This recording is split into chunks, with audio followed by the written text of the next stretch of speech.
Bonjour à tous, nous sommes dimanche 16 avril 2017. C'est un réel plaisir de vous retrouver dans cette édition d'information dont voici tout de suite les deux principaux titres. Le quartier Bel Air sous le choc hier matin après la découverte d'un corps sans vie au fond d'une fosse septique abandonnée.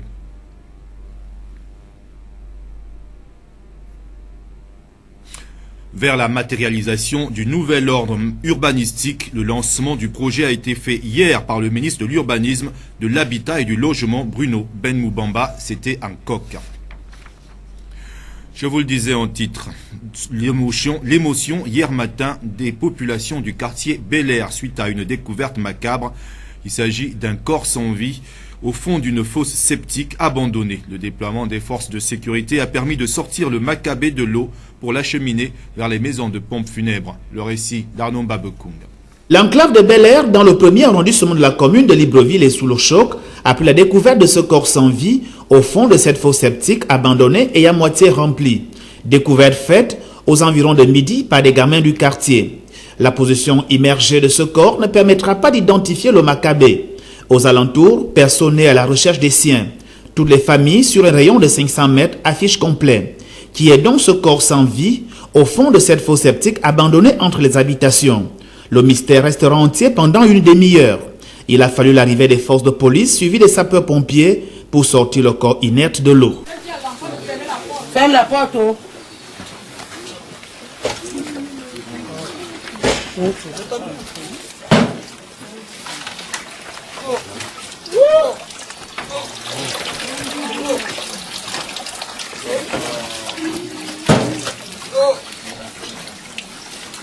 Non, laisse.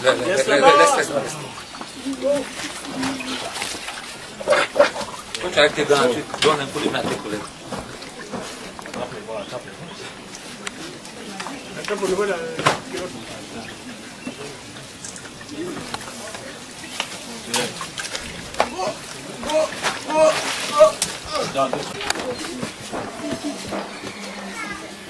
C'est à ce seul instant que le Macabé sera identifié. Il s'agit de Charles Winondo, alias Lonkama, âgé de 22 ans, ayant été vu la dernière fois aux environs de 17 h la veille de son décès. C'était un jeune homme qui habitait à un peu plus de 800 mètres de là et au dire des habitants qui vivotaient dans le quartier, mais ne présentaient aucun signe de maladie. Il sera reconnu ensuite par sa génitrice, venue comme toute personne curieuse dans pareilles circonstances. Étalé au sol, son corps ne présentait de signes particuliers de violence. Que s'est-il alors passé? S'agit-il d'un assassinat maquillé? Difficile d'y répondre, mais l'enquête diligentée à cet effet établira les circonstances exactes de ce décès. Dans la province de l'Ogooué-Maritime, on assiste à la prolifération des animaux domestiques. Face à cette situation, les responsables en charge de l'élevage énoncent les principales entraves à leur mission. Edwin Ziengi.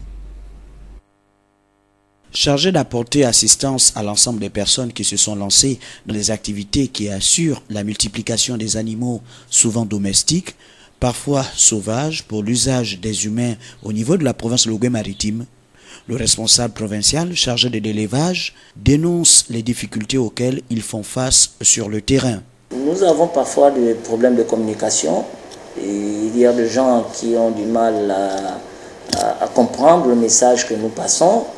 Parfois, c'est par défaut de langue, quelques d'entrave également. Il y a le fait que la majorité des secteurs où sont pratiquées cette activité sont des secteurs qui sont excentrés dans le département. Et tout de suite, je fais appel aux facteurs érosifs, donc le climat, la végétation, c'est un peu la mangrove, ça veut dire qu'on arrive quand même à y aller dans certains élevages.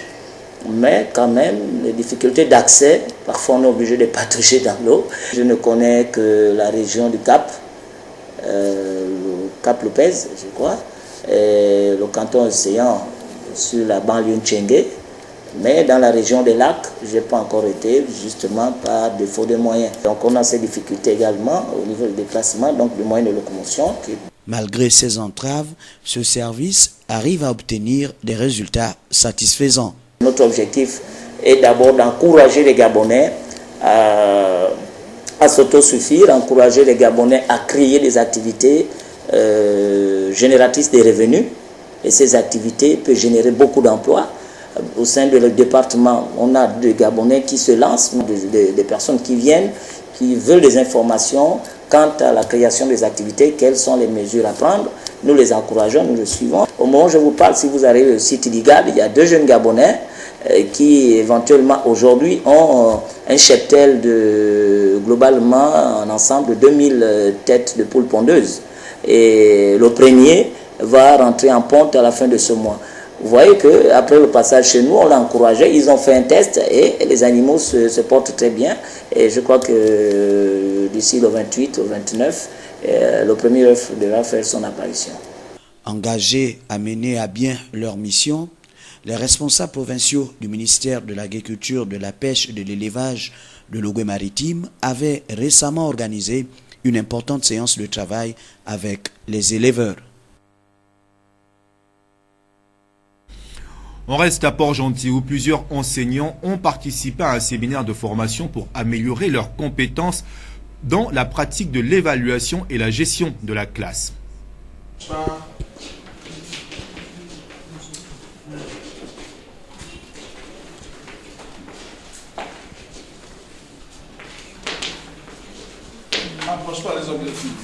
Amener les enseignants à améliorer leurs compétences dans l'exploitation des supports pédagogiques, la pratique de l'évaluation et la remédiation des acquis scolaires et de la gestion de la classe. C'est le but visé par cette formation continue des enseignants des écoles primaires privées laïques à laquelle prennent part près de 300 chargés de cours.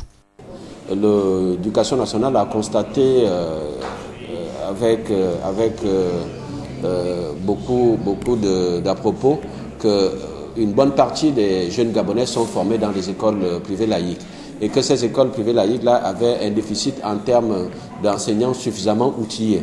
Vous savez que les écoles de formation des instituteurs du premier degré, les enfants, les jeunes Gabonaises et Gabonais issus de ces écoles-là sont tous recrutés au niveau de la fonction publique et que les écoles privées laïques recrutent effectivement des enseignants qu'ils forment dans l'OTA. C'est ainsi que le gouvernement de la République a décidé depuis l'année scolaire 2015-2016 d'organiser des formations spécifiques à ce personnel enseignant. Cette formation, la première du genre, a eu lieu à Libreville l'année dernière, comme je vous l'ai dit, et cette année, le gouvernement a décidé d'étendre cette formation dans toute l'étendue du territoire. Une formation principalement axée sur un seul module, l'APC. Le gouvernement gabonais, depuis un peu plus de 10 ans, a adopté une nouvelle approche, l'approche par les compétences de base. Et cette approche avait du mal à entrer dans les écoles privées laïques, naturellement, faute de formation de ce personnel enseignant. Un atelier de renforcement de capacité obligatoire pour tous les chargés de cours du primaire. Nous avons reçu des instructions fermes de la part du ministre de l'Éducation nationale pour que tous les enseignants exerçant dans tous les établissements privés laïques subissent cette formation. Et la conséquence, c'est qu'à la fin de celle-ci, il leur sera décerné des attestations, mais aussi l'année prochaine, nous allons veiller à ce que nous soient dans les salles de classe que ceux qui ont suivi cette formation. Ceux qui seront recrutés l'année prochaine continueront effectivement eux aussi à suivre la formation.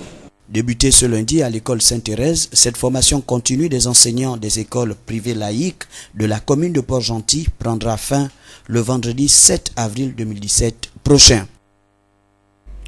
Retour à Libreville avec la présentation hier du livre intitulé « Le coopérativisme, l'investissement communautaire » de l'écrivain Fabrice Ovolo.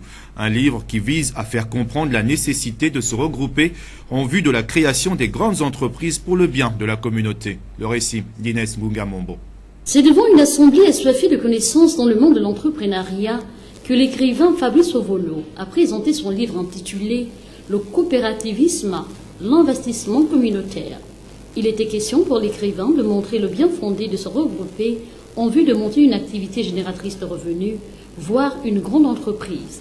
L'homme revient sur le principe du coopérativisme. Le coopérativisme, comme je l'ai présenté ce matin, c'est l'investissement communautaire.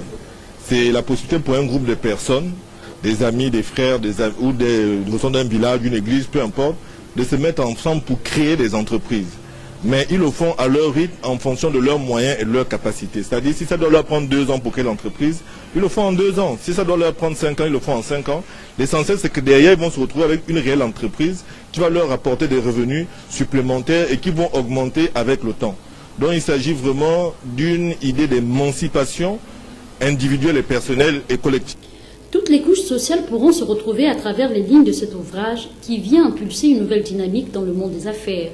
Je l'ai écrit afin qu'il soit accessible, pour moi le niveau, l'élève qui sort de Ndimba, qui a été formé en maçonnerie, qui a été formé en menuiserie, qui a été formé en électricité, pour dire qu'au lieu de passer son temps à chercher une entreprise, ça s'adresse aussi aux parents de cet élève, c'est-à-dire parce que s'il n'a pas les ressources, ses parents peuvent investir, ça s'adresse à n'importe quel individu, ça peut être des femmes de ménage, ça peut être des salariés, qui peuvent se mettre ensemble pour créer des entreprises. Je précise, c'est des entreprises, ce n'est pas des petits projets, d'accord, c'est des vraies entreprises qui peuvent être créées, mais à un rythme qui dépend de la capacité des contributeurs. Et c'est cela le coopérativisme. Le fonctionnement du coopérativisme est abordé dans ce livre pour amener les potentiels investisseurs à investir selon le système Le Moteur à 3 temps. Comme je l'ai dit, il se constitue dans le temps en fonction des capacités des contributeurs, mais il fonctionne selon un principe qui est novateur que j'appelle le moteur à 3 temps, c'est-à-dire les ressources des contributeurs sont divisées en 3 parts. Une part pour ceux qui ont investi, une part pour être réinvesti, une part est réinvestie dans l'activité de base, dans l'activité de départ, et une part dans d'autres activités. Qu'est-ce que ça veut dire? Ça veut dire qu'on crée une entreprise, mais à chaque fois, on crée de nouvelles entreprises à chaque fois. C'est-à-dire qu'en fait, il s'agit de créer des groupes, des consortiums. Le coopérativisme est géré par un conseil de gestion. Par ailleurs, toutes les entreprises publiques et toutes les participations de l'État dans les sociétés privées devraient être regroupées dans un fonds. En somme, le livre Le coopérativisme est disponible à l'UDEG. De retour à Libreville après un séjour dans l'Hexagone pour un plaidoyer à la communauté internationale, la société civile, notamment le rôle BG, réseau des organisations libres de la société civile pour la bonne gouvernance, a tenu une conférence de presse à son siège de lui. Objectif, rendre compte et informer le plus grand nombre. Maria Lecom. Nous, notre objectif, c'est que la situation relative aux crimes contre l'humanité commis au Gabon soit clarifiée. Elle ne peut être clarifiée que par une enquête internationale, que par la présence des enquêteurs de la Cour pénale internationale au Gabon. Et c'est l'objet de notre mission là-bas. C'est une mission de plaidoyer, c'est une mission visant à rappeler, n'est-ce pas, à la Cour pénale internationale ses responsabilités. Elle est mise en place parce qu'au Gabon, comme au Gabon et dans les autres pays, il y a un système d'impunité. Il y a l'impunité qui est là. Des gens, on utilise les militaires, on utilise les gendarmes, les policiers, les gardes républicains pour tirer sur les civils. C'est illégal, c'est immoral. On ne peut pas tirer sur quelqu'un qui n'est pas armé. Et le rôle de l'armée, le rôle de la police et de la gendarmerie, c'est de protéger les populations. Or, nous avons recensé, nous en tant que société civile, physiquement, matériellement, 31 victimes. Signer le statut de Rome qui met en place le mécanisme, n'est-ce pas, de la Cour pénale internationale. Donc nous avons été clairs avec la CPI, nous sommes allés dire à la CPI qu'elle doit enquêter, que ça fait que depuis 8 mois à peu près que ce régime a sollicité l'ouverture d'une enquête au sein de la CPI. C'est le régime qui a saisi la CPI. Maintenant, le régime est confronté à ses propres turpitudes. Parce que qu'est-ce qu'ils ont déposé à la CPI? Ils ont déposé un dossier léger. Nous avons déposé un dossier lourd, avec plus de 370 témoignages. Parce que pour nous, même si on décrit la Cour pénale internationale comme étant un mécanisme, une juridiction pour les dictateurs africains déchus, mais c'est une chance pour les victimes. La CPI est une chance pour les faibles. La CPI est une chance pour ceux qui ne sont pas armés. Et si on ne fait rien au Gabon, on risque d'arriver au chaos, on risque d'arriver à des représailles des victimes. Mais il faut que la justice internationale fasse son travail. Et nous ne lâchons rien. La société civile est déterminée. La société civile s'est mobilisée. Nous avons pris toutes les précautions. Nous avons pris toutes les précautions au niveau international. Nous avons rencontré tous les réseaux qui comptent en matière de droits de l'homme. Et nous sommes prêts vraiment à ce que ce dossier soit totalement élucidé. Et d'où la nécessité d'une enquête internationale. Ça, c'est notre position pour faire la lumière sur les allégations d'atrocité au Gabon.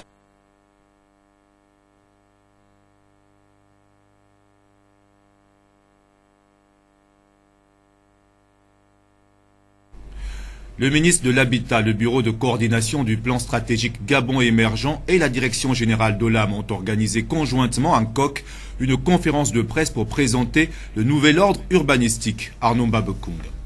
C'est une conférence de presse commune impliquant le gouvernement de la République, représenté par son vice-premier ministre Bruno Ben Moubamba, le Bureau de coordination du plan stratégique Gabon émergent et le géant singapourien de l'agroalimentaire Olam. Cette conférence de presse qui a réuni les trois entités si précédemment citées à la zone économique à régime privilégié d'un Nkok avec un seul but, d'exposer, voire présenter la vision du nouvel ordre urbanistique. Ainsi, le nouvel ordre urbanistique peut se définir comme la nouvelle manière d'urbaniser et d'organiser la ville et ses environs. C'est une orientation globale visant une gestion rationnelle de nos villes. On sait qu'autour d'un Nkok va probablement se développer la nouvelle ville de Libreville jusqu'en Toum. Il y a un schéma directeur. Et nous savons que nos partenaires de Singapour y travaillent. Eh bien, le nouvel ordre urbanistique a pour but de doter le Gabon d'une politique urbaine nationale en phase avec les orientations des Nations Unies en la matière. Je veux parler de l'ONU Habitat. C'est pourquoi, en matière de production des parcelles et des logements, le nouvel ordre urbanistique sera matérialisé dans sa première phase par le projet de la voie royale qui vous a été présenté par Monsieur le Secrétaire général et qui vise tout simplement le développement des villes nouvelles de part et d'autre de la route nationale numéro 1 en excluant les zones villageoises sur une bande de 500 mètres. C'est une initiative nationale qui nous donne des raisons d'espérer et de rêver de villes harmonieuses et agréables. Pourquoi? Parce que nous avons au Gabon et en Afrique le droit de vivre une vie normale sur une terre enfin normalisée. Le nouvel ordre urbanistique consiste à développer toutes les villes du Gabon en tenant compte des spécificités patrimoniales, naturelles, économiques et sociales de chaque région. La phase concrète de celui-ci est le projet de la voie royale entre le PK12 et Lambaréné, la capitale provinciale du Moyen-Ogooué, point de lancement de l'urbanisme de façade avec la création d'une douzaine de villes moyennes le long de la route nationale 1 partant du PK12 à Lambaréné, tous les 10 km en excluant les 500 mètres réservés à la bande villageoise.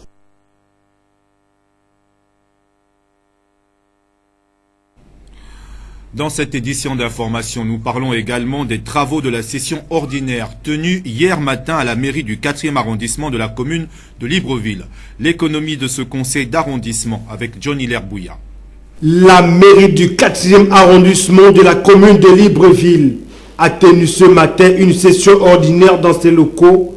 Le projet du jour a porté essentiellement sur 3 points, à savoir la lecture et adoption du procès verbal de l'exercice 2016, bilan de l'exercice 2016 et note explicative, l'examen et adoption de l'état spécial de l'exercice 2017. Au terme de ce conseil d'arrondissement, Axel Jason Ayenoué s'est confié à nos micros. Les conseillers d'arrondissement ont voté à l'unanimité pour le budget de l'exercice 2017 et recommande fortement à l'hôtel de ville que des procédures plus allégées dans la dépense, dans le fonctionnement, soient mises en place pour permettre au maire d'arrondissement, permettre à la municipalité d'être beaucoup plus efficace sur le terrain, beaucoup plus proche des populations, beaucoup plus proche des personnes vulnérables. Au sortir de ce conseil d'arrondissement, 80 millions de francs CFA ont été votés pour le fonctionnement de l'exercice 2017. Les leaders du mouvement Héritage et Modernité étaient du côté du centre social d'Akébé, dans le 4e arrondissement de la commune de Libreville, une rencontre avec les populations qui a permis à la base de poursuivre l'œuvre déjà commencée. Euphrem Biogoedzo. Le centre social d'Akébé, situé dans le 4e arrondissement de la commune de Libreville, bastion autrefois réservé aux partis au pouvoir, a définitivement changé de camp depuis que les leaders, entre autres, Michel Mendamisson et Baro Chambrier, ont quitté le Parti démocratique gabonais S'ensuivra la création du rassemblement Héritage Modernité, une formation politique qui est un allié de taille pour le camp Jean-Ping et qui, jusqu'à présent, lutte et combat pour sa victoire finale. La présence en ce lieu n'est nullement un fait du hasard. Barreau Chambré étant un digne fils de cet arrondissement, il était plus qu'urgent pour ses compagnons élus d'échanger avec la base sur les impératifs de l'heure. L'une des notables présentes à cette rencontre, Ademimo, reviendra sur les événements ayant caractérisé le climat sociopolitique de ces derniers temps. Il est admis que tout pouvoir vient de Dieu. Il est acquis que la voix du peuple, c'est la voix de Dieu. Vox populis, vox Dei. Pourquoi donc depuis le 25 août, ces deux maximes ne connaissent-elles pas une application stricto sensu de notre pays? S'agissant de l'appellation du parti, nous sommes des héritiers de notre père, de notre mère. Et parce que si notre père et notre mère n'avaient pas existé, nous ne serions pas membres. Sur cette base, chacun de nous est concerné. D'une part. Mais quand on ramène ça pour couper court en politique, eh bien, notre pays a une histoire. Nous sommes partis de la colonisation pour l'indépendance en 1960. Prenant la parole, l'hôte du jour est revenu sur le point de discorde ayant sanctionné la rupture avec le camp présidentiel. Et nous avions voulu aider Ali Bongo à ne pas être face à une catastrophe. Et ceux qui étaient autour l'ont convaincu que nous étions des traîtres, que nous voulions le déstabiliser, alors qu'on voyait que nous allions dans la mauvaise direction. En juin 2015, on lui a dit, Monsieur le Président, la gouvernance n'est pas bonne. On ne peut pas, avec les possibilités que nous avons eues, continuer comme ça. Il faut changer. Il faut que les gens voient le changement que vous aviez promis. Et dans les AKB, dans les AONG, à Glace, à Toulon, à Plein Niger, à Matavea, c'est partout. On se retrouve 8 ans après, jour pour jour, dans les mêmes situations de précarité, d'insalubrité, d'habitat précaire, sans eau. Il y en a qui se lèvent parfois à 3 heures du matin, 2 heures. Heureusement que nous avons fait des bornes fontaines. Ces erreurs du passé que souhaite rompre à jamais le mouvement Héritage Modernité pour un meilleur vivre ensemble. Et le révérend prophète Max Alexandre Ngwa est revenu sur la journée du pardon dénommée Yom Kippour en hébreu, mais également sur le bien fondé de cette journée pour redorer l'image du corps du Christ dans notre pays. Il répondait aux questions d'Inès Gungamombo. C'est pour annoncer, et j'annonce ici, à la face de la nation, tant sur le plan national et le plan international, que le corps de Christ n'est pas mort. Au contraire, le corps de Christ est conscient, malgré tous les maux que celui-ci a traversés. Nous allons organiser une grande journée, le Yom Kippour, la journée de pardon et de réconciliation. Les leaders des ministères se sont retrouvés ce matin autour du révérend prophète Max Alexandre Ngwa, sociologue de religion, pour la lecture du rapport du colloque des leaders tenu il y a 1 mois. Il s'est agi au cours de cette rencontre de faire le décryptage de l'Église du Gabon à l'heure actuelle et de créer un cadre de réflexion du corps de Christ, c'est-à-dire des leaders, afin qu'ils puissent faire une approche biopsique et l'autopsie de la situation de l'Église du Gabon. L'homme de Dieu nous édifie sur cette deux notions. C'est faire le constat de la mort de l'Église au Gabon. Or, nous ne nous inscrivons pas dans cette logique de la mort de l'Église, du Gabon, parce que nous sommes convaincus que l'Église du Gabon n'est pas morte, parce qu'elle vit, mais de façon disparate.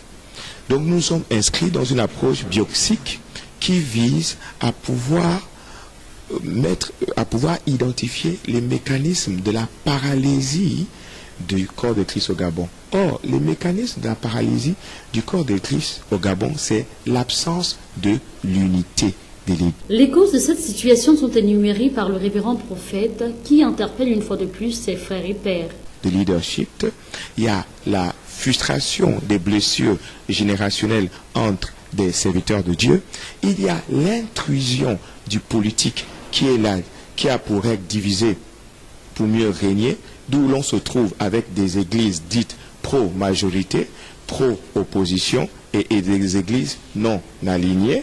Et enfin, il y a des conditions de frustration en termes de mépris où l'on s'inscrit dans des langages des super pasteurs ou des super ou des méga églises et des petites églises, car Dieu ne s'inscrit pas dans ce registre-là. Une rencontre est saluée par les participants au regard des éléments évoqués tels que le pardon. La culture du pardon doit être restaurée, mais ce pardon ne se limitera pas seulement entre frères et sœurs, mais également entre le chrétien que nous sommes et Dieu, notre Père. Nous voulons également nous réconcilier avec Dieu. Je crois qu'il est temps que l'on regarde comme Jésus voudrait que l'on regarde. Et ce que vous voyez, c'est ce que la parole de Dieu dit. Les hommes de Dieu se retrouvent et disent à la société que l'Église est présente. L'Église a un mot à dire. L'Église est ce que la parole de Dieu dit qu'elle est. Cette rencontre était aussi préparatoire à la journée du pardon dénommée Yom Kippour. Et le révérend prophète Max Alexandre Ngoua est revenu sur la journée du pardon dénommée Yom Kippour en hébreu, mais également sur le bien fondé de cette journée pour redorer l'image du corps du Christ dans notre pays. Il répondait aux questions d'Inès Gungamombo. C'est pour annoncer, et j'annonce ici, à la face de la nation, tant sur le plan national et le plan international, que le corps de Christ n'est pas mort.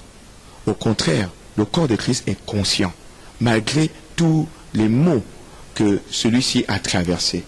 Nous allons organiser une grande journée, le Yom Kippour, la journée de pardon et de réconciliation. Nous devons faire taire nos différences. Nous faisons faire taire nos frustrations, nos blessures. Et nous devons constituer, et nous devons tous être un et constituer un même langage. C'est la première dimension de notre travail, la réconciliation du corps de Christ. Lorsque le corps du Christ sera uni, alors des actions du corps seront menées sur le plan national. Parce qu'il faut un Yom Kippour national. Ce pays a besoin d'une réconciliation nationale. Et l'Église est là pour amener le Gabon à une réconciliation nationale. D'où il est d'abord important qu'elle se réconcilie entre elles-mêmes pour réconcilier le Gabon, à savoir le politique d'avec le peuple. Et le peuple d'avec le politique. Parce qu'il y a trop de blessures dans la situation gabonaise. Ce qui explique notre marasme politique, le marasme social, le marasme culturel que connaît notre nation. Voici.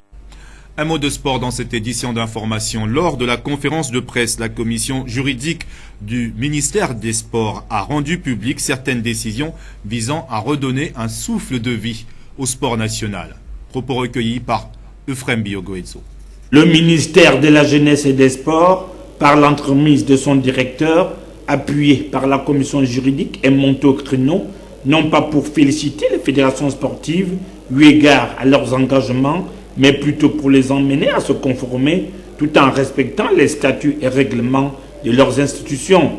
Toute chose qui a poussé la tutelle à pouvoir se prononcer sur un certain nombre de mesures concernant le processus électoral au sein des fédérations sportives nationales.